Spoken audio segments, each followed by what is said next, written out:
좀 전까지 닭소리 들리죠? 네, 익산의 어느 농촌이고요. 이 컨테이너는 이제 농막이고, 오른쪽에 이제 황토빛의 텃밭이 있는데, 이제 잠시 후에 맨땅 걷기, 접지라고 하죠.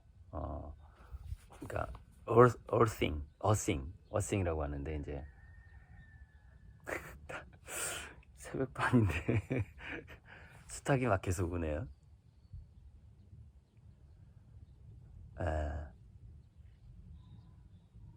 꿩도 울고, 꿩, 부엉이.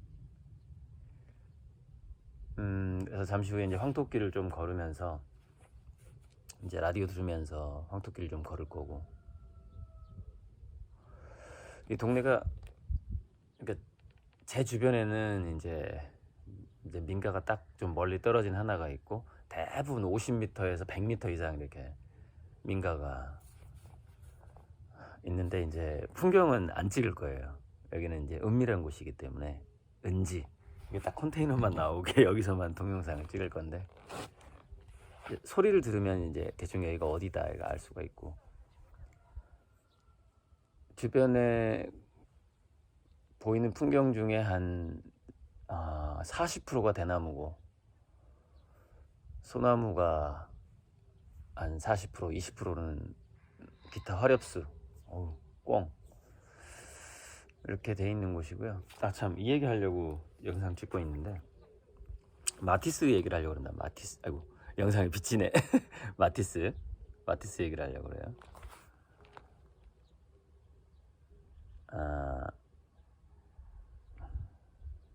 이 공간에서는 이제 치료만 하는 거죠. 그러니까 식물 치료, 그다음에 맨땅 걷기. 맨땅을 마음 놓고 걸을 수 있는 데가 정말 쉽지 않아요. 그러니까 바닷가 모래, 그러니까 제가 맨땅을 좋아하는 게 바닷가 모래, 그다음에 잔디밭, 특히 금잔디, 그다음에 이제 황토흙인데, 금잔디는 몽당년 비례가 좀 있고요. 황토흙은 여기가 있고, 그다음에 이제 바닷가 모래는 좀, 모래를 깔아야죠. 모래를 어디다 좀 깔아야 되겠어.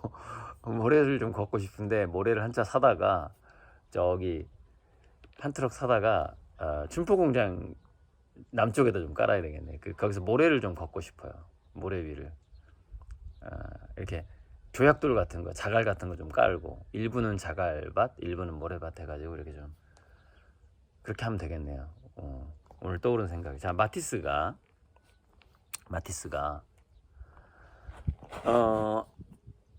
그러니까 화가들에게 고민인데, 자, 제가 2018년 겨울에 100만 원에 팔았던 그림을 2019년 봄에 약 13개월 만에 2,500을 주고 사왔거든요. 25배. 근데 그 사람이 뭐라 그러냐, 자기는 25배밖에 못 벌었다는 거예요. 한 50배는 벌어야 되는데, 아유, 그 작가 그림으로 25배밖에 못 벌었네, 이런 어떤 문자가 와요. 그래서 그 100만 원에 팔았던 거를, 근데 조금 기분이 나쁜 게 뭐냐, 그때 팔 때도 100만 원이 꼭 필요하긴 한데, 이게 그때 이제 계약을 했어야 되는데, 요게 미완성이다. 근데 다시 내가 완성하고 싶어질 수 있다. 그럼 내가 가서 완성해 주든지 뭐 하겠다, 이제 이런 얘기를 했는데, 그걸 내가 다시 살 때는 뭐 예를 들자면 10배 미만의 되팔아라라는 좀 계약서를 썼어야 했는데 25배가 돼버렸네요. 그래서 이제 제가 좀 여유가 생기고 하니까 이제 그 그림을 꼭 완성시키고 싶은 거죠. 그게 이번에 이제 특수판화로 제작이 돼서 50개 해서 이제 올라가죠. 고리방주 스토어에 올라가는데, 그래서 제가 과거에 그렸던 그림 중에서 좀 부끄러운 것들이 생각이 나요. 많지는 않고요. 한두 개 있는 것 같아, 한두 개. 그래서 거기에는 고영훈이라는 낙관이 찍혀 있는데, 좀 눈부셔가지고, 저기 해가 이제 여기가, 아무튼 해가 좀 밝아요, 앞쪽이.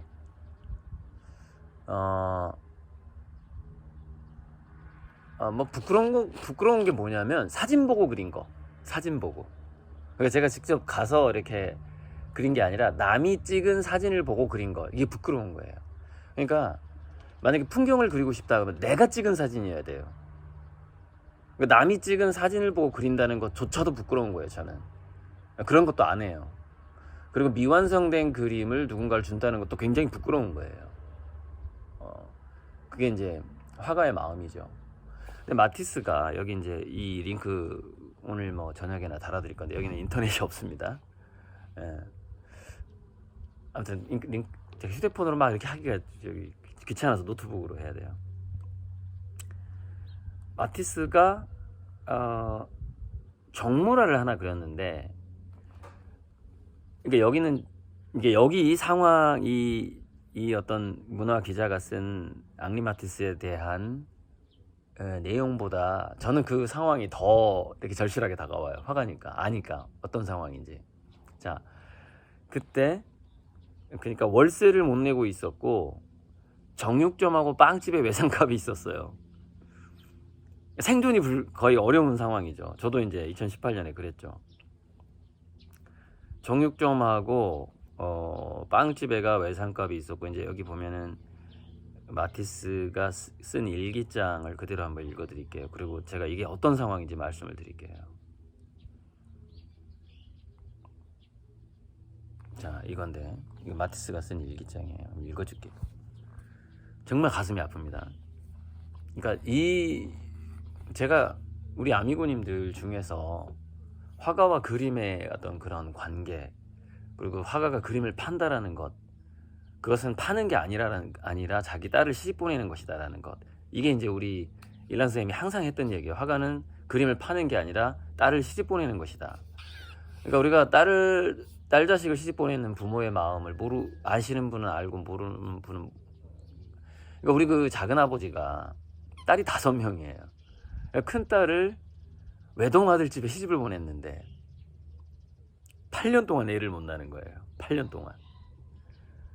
그러니까는 우리 그 숙부 얘기가 8년 동안 죄인이 된 느낌으로 살았대요. 딸을 시집 보냈는데 아들도 딸도 못 낳고 있으니까.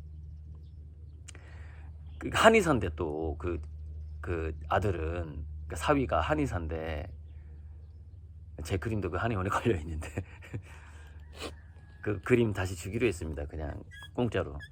내가 그 그림이 꼭 내 기념관에 들어가야 될, 예전에 50만 원에 판 거예요.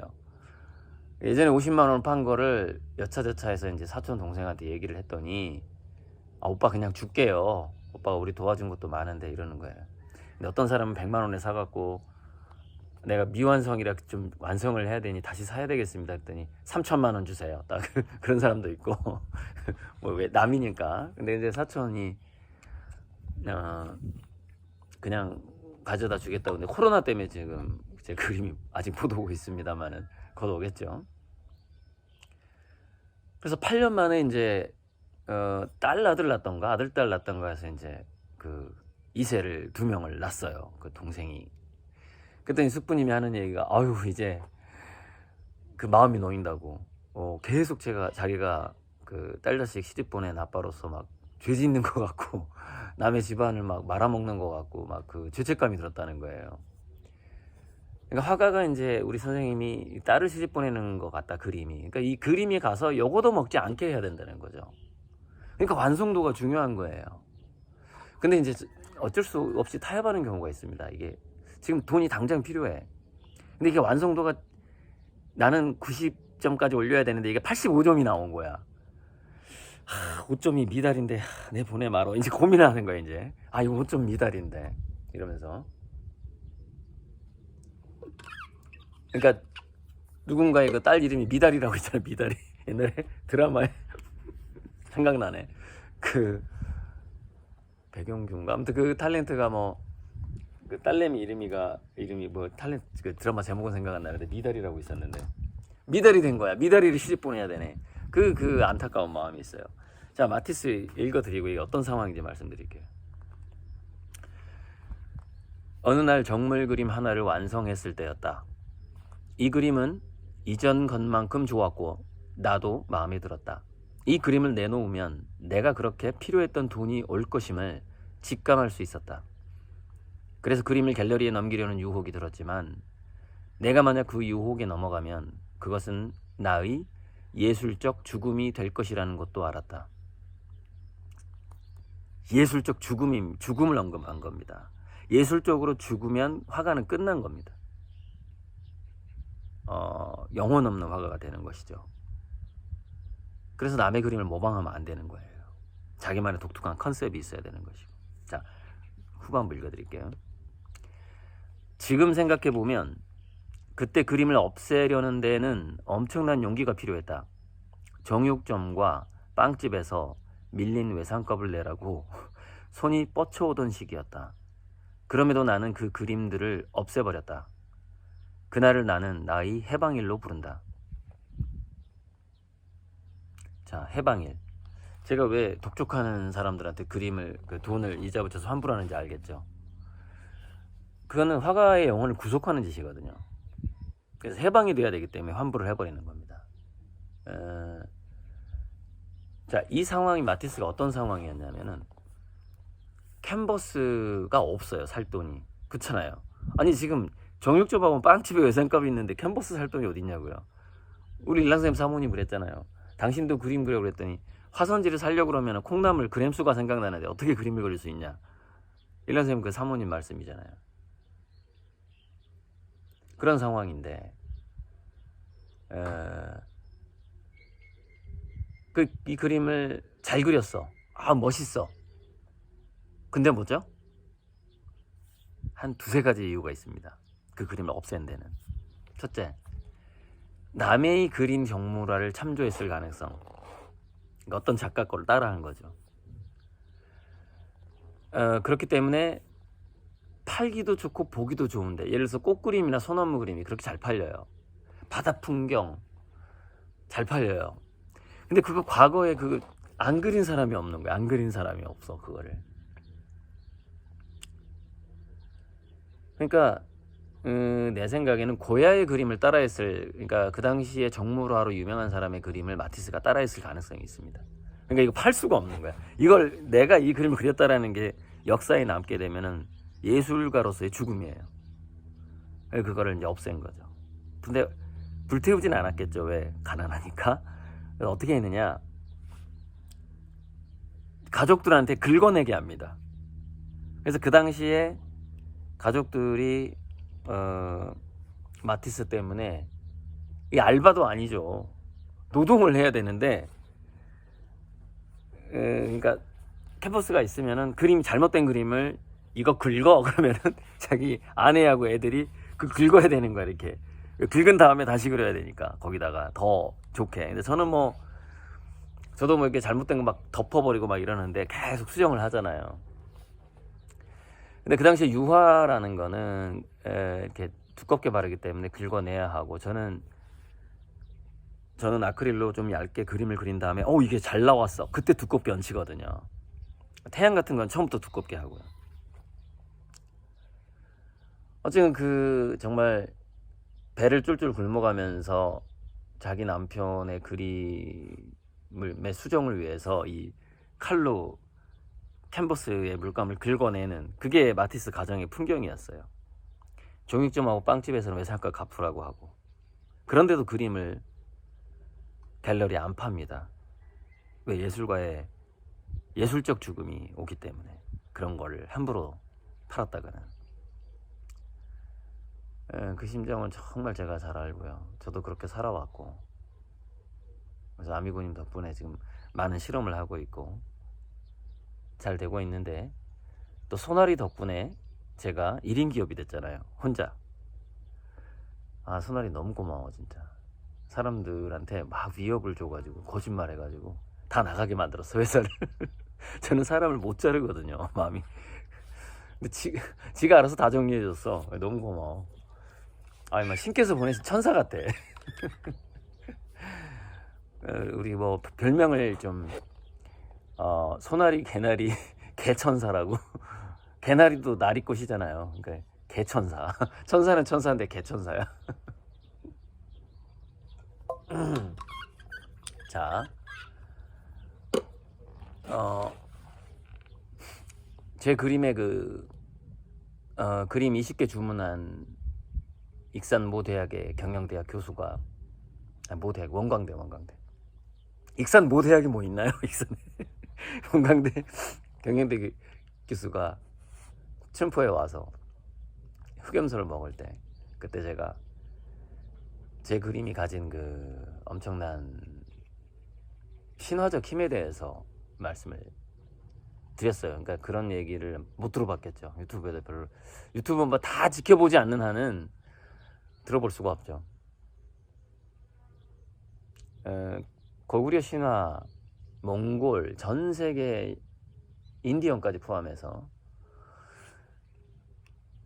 신화를 보면은 미리네가 있단 말이에요. 밀키웨이에 한 서너 가지의 뜻이 있어요. 그러니까 밀키웨이는 어떤 신화에서는 보석이 흐르는 강으로 표현을 합니다. 반짝거리니까. 또 뭐 몽골이라든가 어떤 그 서양 쪽, 유럽 쪽에서는 그거를 우유. 그래서 밀키웨이거든요. 우유. 뭐 또 동양의 어떤 데서는 거기에 보면 흑룡이 있어요. 흑룡. 까만 용이 있는 것 같아요. 제가 꿈속에서 그 흑룡을 탔잖아요. 8마리인가 무슨 우두머리 용을 탄 꿈을 꿨는데 너무너무 생생해서 제가 그 용의 비늘 하나의 색깔까지, 그러니까 꿈속에서 용의 비늘이 보이는데 비늘의 색깔이 오색으로 보여요. 얼마나 디테일한 꿈입니까? 용의 수염, 용 옆에 보니까 영린이 3개가 있어. 또 저게 용의 영린이구나. 그래서 바다를 헤엄쳐 건너는데 그 용을 타고 용이 이만큼 컸으니까 제가 이렇게 큰 나무 전봇대 한 5개 4-5개 크기. 그러니까 이게 보통 문짝만 하죠. 용의 그 몸통이, 그 지름이 한 1m, 한 1.5m 정도 되겠네. 그 정도 두꺼운 몸통이 두꺼운 용이었는데, 그래서 흑룡과 백룡이 이렇게 엉켜있는 모습으로 용으로 표현을 합니다. 근데 동양 신화에서 용이라는 건 뭐냐면은 물을 만들어내는 신이에요. 비를 내리게 하는 거예요. 비. 그럼 예전에 그 우리가 농사를 짓고 할 때 이 앞에 있는 논도 지금 천수답인데 비가 안 오면 어떻게 됩니까? 비가 안 오면 지금 꿀벌이 사라지는 거나 마찬가지죠. 그래서 그 미리네라는 게 그 미르가 용인데 굉장히 신성한 하나의 하늘에 떠 있는, 이렇게 보통 세로로 보이죠. 거기서 용오름이 나왔을 가능성도 있어요. 용오름. 그러니까 그 토네이도, 그 토네이도인데 그 아무튼 용오름이라고 하는 건데, 회오리. 그게 이제 그 용오름의 그 모양하고 가끔 막 물고기가 따라 올라가기도 하는데, 그 미리네 은하수하고도 약간 유사한 측면도 있어요. 이렇게 가운데가 비어 있고 토네이도하고. 자, 그럼 몇 가지 신화가 나오죠. 우리에게 비를 내려주는 용이에요. 은하수는 보석이 흐르는 강이에요. 그 다음에 우유가 흐르는 강이에요. 그 유목민에게 우유가 얼마나 중요합니까? 생각해 보세요. 거의 목숨이죠. 그런데 고구려 신화에 그 하늘의 복이 우리에게 이 지구를 먹여 살리는 건 뭐 해와 달이 있지만, 그 해와 달이 이렇게 부모님처럼 이렇게 서포트를 해주고 있고 지구를, 그러면 저 그 은하수는 뭐냐 이 말이에요. 은하수 밤하늘에. 그거는 할아버지 할머니 같은 컨셉이에요. 컨셉이 약간 용돈 잘 주는 할아버지, 약간 그런 느낌. 그 할아버지 할머니 같은 건데, 그 할아버지 할머니 같은 은하수 강에 국자가 하나 놓여 있단 말이에요. 국자. 그게 남두육성이에요. 남쪽에 있는 국자, 두자, 6개 별자리. 제가 화천대 제 그림에 꼭 그리는 게 남두육성이에요. 그리고 유성을 그리죠. 소원을 이루어준다. 그리고 그 운석 자체가 비쌉니다. 아무튼 그게 막 떨어지는 게 내 주변에. 그럼 죽기만 하면 돼요. 그리고 은하수에서 그것을 복록이라 그래. 복록을 퍼서 지구에 내려다주는 국자가 남두육성이에요. 그게 고구려 신화예요. 고구려 벽화에도 나와요. 자, 그러면 뭐냐? 북두칠성은 뭐냐 그러면? 북쪽에 있는 국자잖아요. 그거는 뭐냐면은 이렇게 의미합니다. 북두칠성은 정신적인 풍요, 영혼의 풍요를 의미해요. 남두육성은 물질적 풍요를 의미합니다. 그래서 둘 다 그린 그림이 많죠. 제 그림에는. 특히 별에서 꽃까지는 둘 다 그려요. 근데 화천대유는 좀 이 사람이 부자가 되길 바라는 마음으로 제가 태양하고 남두육성만 그립니다. 북두칠성은 안 그려요, 그냥. 그래서 그 교수님이 요즘에 자기가 좀 힘들다고 저기 화천대유 그림을 좀 빨리 받고 싶다고 그래서 하나 조금 새치기로 해서 20호 하나를 지금 드릴 건데, 그분은 매달 200만 원씩 넣으셨던 분인데 요즘에 좀 돈이 줄어들었어요. 그 그림 20개 계약하고 200만 원씩. 원래 이제 맨 처음 계약액이 400만 원이었죠. 호당 20만 원. 400만 원에 계약을 하고 그 다음 달부터 200만 원씩 계속 한 1년 넘게 쭉 넣다가 요즘에 좀 힘들어졌대요. 코로나 뭐 있고 그래갖고. 그래서 이제 그림을 좀 집에 좀 걸고 싶다고 그러는데, 그래서 제가 신화적인 힘이 제 그림에서 발현되는지는 모르겠으나, 그동안 제 그림을 직접 진품을 건 사람들이 대부분 부자가 됐고, 뭐 10년 동안 못 벌었던 걸 1년 만에 벌었고, 그림 걸자마자 뭐 이런 사람도 있고, 안 팔렸던 부동산이 팔리거나 이렇게 막 좋은 집으로 이사하거나, 이제 그런 소식들이 다 들려오고, 아픈 사람이 막 병에 낫고 이제 저도 제 그림에서 그런 에너지가 나간다는데 어떡할 거예요, 제가. 그건 나도 내가 컨트롤할 수 있는 부분이 아니에요. 그렇게 그 치유의 기가 나온다는데 그 태양에서. 아유, 꽁도 많고. 오이, 뭐 여기서 울고 저기서 울고 그러네.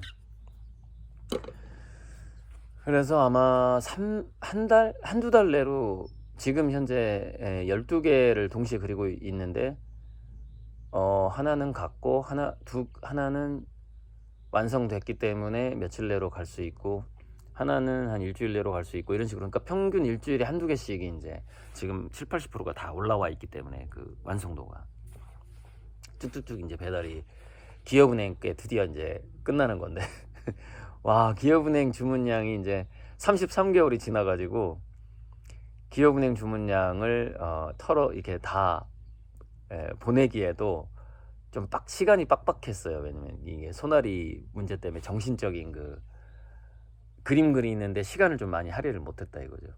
근데 지금은 좀 상황이 바뀌었죠.